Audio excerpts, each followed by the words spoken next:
How do you want to do it? You want to do good, bad, spoiled? Is there a certain Wait, I'll be right order? back. Oh my Oh gosh. my god! This guy!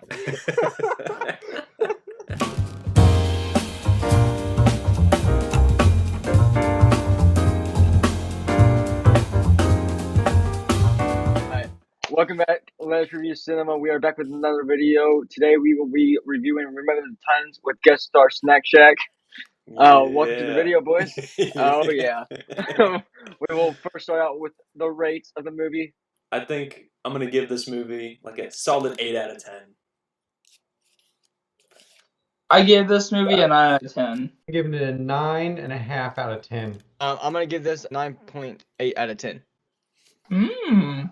Yeah. I mean, I gave it a 9.5. You had to give it a 9.8. Trevor, would you like to start off with the goods about the movie? I would love to start out with the goods. First off, starting off, I have not seen a lot of Denzel Washington movies, but this is one of the few that I have seen, and he just is really great in this movie. Really great, like, leader role, even though his tactics are a little viewed differently than everyone else's. I feel like the comedy was definitely really one of the strong points of this film. Just the bonding between not only Denzel's character and the rest, but also just the two groups just together there. But yeah, the chemistry between each of the two groups were a huge strong point in the film. And even like each character in those groups, they each get like their moment to shine, and like they really start to form these little bonds with each other, and it's just really heartwarming to see. I like how this movie makes you care about the characters so much. Well, you see the flaws and you see like their good qualities as well. Like they're not one-dimensional characters. They feel like real people, which this is based on a true story. So yeah, I love this movie. It's a Cinderella story without being a Cinderella story. I mean, it ends great, but there's conflict throughout most of the movie. I mean, between the races, the parents, the coaches, players,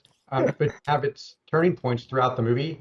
And I think that's really kind of, where Ben's coming from too, with it being a heartwarming movie. Remember the Times was a really solid movie. Obviously, I gave it a 9.8 out of 10. Just all the conflict that was happening, the relationship that the football players bonded, and eventually the parents. All right, moving on with the bad. I think the bad of this movie, it's not the filmmaker's fault, but obviously with this being a true story, there's a lot of dark moments in this film, especially with everything regarding the races and just how they were treated. And the film does go pretty in depth to show to the extent of how they were treated. Obviously, it's a Disney production, so they can't go too dark with it, but we just basically got like a glimpse of what the colored people had dealt with in that time. Really, the only negative was that because of how hard of a watch it was. It's honestly hard to figure out what I did not like about this movie, because I'll be honest, this is one of those movies that's hard to find anything negative about. This movie is so very well made, and I hate how they sugarcoated the racism. I bet it was a lot worse than they portrayed it on screen. So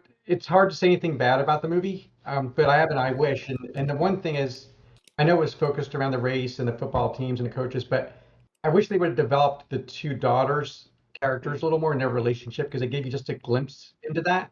And they had a really different perspective on everything that was going on. So I just wish they showed a little bit more of that. I think we all hit it pretty much overall with the bad. And I like how Ben said, like, it's a really great movie, but like the concept within the movie of like just like the segregation and everything, like that part was obviously bad. And it's just like every single time I watch the movie, I just can't even imagine like treating somebody like that and everything.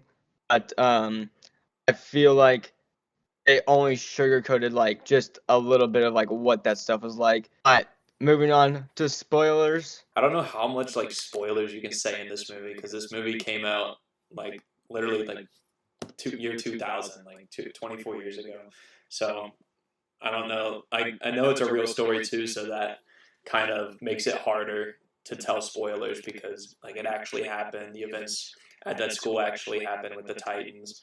I guess my main thing was that movies don't make me cry, honestly, but anything that had to do with Gary after his car crash, whenever Julius goes to visit him in the hospital, and the nurse is like, "Oh, I'm sorry, like only like family members or whatever is allowed in here," and then Gary says, like, "We are related, can't you see? That's my brother right there." And I'm just like stop, just stop. Come on now. Only Ken's allowed in here. Alice, you blind? Don't you see the family resemblance? That's my brother. Yeah, that was a big moment. And also Ryan Gosling in this film. I know this was probably like really early into his career, but I just completely forgot that he was in this movie. And seeing him be Ken, I kind of got like the same energy in this role as well, especially when like the song Ain't No Mountain High Enough would come on and he would just be like the only one dancing. Trevor said the relationship between Bertier and Julius is one of my favorite parts of this movie. Just how they portray the relationship on screen is so beautiful. Like how they go from like people who absolutely hate each other to like best friends. Like when Julius meets Gary's mom, like that was a heartwarming yet funny moment. Also, like when she tries to shake her hand, but instead he gives her a hug. Anyways, I love the scene at lunch. Coach Boone like asks him about his players and he doesn't think he'll get into college at all. But then Coach Boone's like, "I hope you get into college." I love that scene. Also, that's an underrated moment because like it shows that he cares about his players. Like, yeah. I think the big spoiler for me is when the police officer pulled up and didn't throw Julius in the back of the car. He just pulled up and wanted to talk to him and tell him they had a good game. Heck of a game you boys played last night. Thank you. And I guess the other part I like too is at the very end, like when Coach Yost's daughter was older, she was narrating the end, and they were back for the funeral. It ended where it began because she was narrating at the beginning, so it's all kind of how it came together. Yeah, I love especially that scene at the very beginning when she's narrating, and then they're just all like marching up over the hill, like at the same funeral. That was really cool. T.C. Williams High School.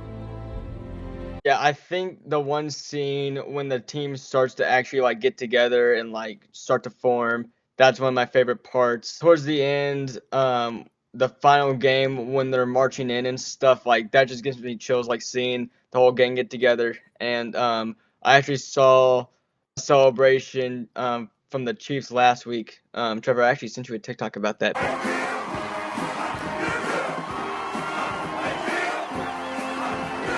But anyways, the guy started doing the remember the times like walking scene, and I was like, dude, that's so cool. So those are like my two favorite whenever they're like all together. Yeah. Anyways, next time we will be reviewing Invincible. Trevor and I, one of our favorite movies of all time. It's about the Philadelphia Eagles. Fly, Eagles, fly. This guy. Go Jags. Anyways, Go Jags. thank you guys for watching. Go Cowboys. See you in the next one. Bro, I'm trying to do the exit. The exit. This guy.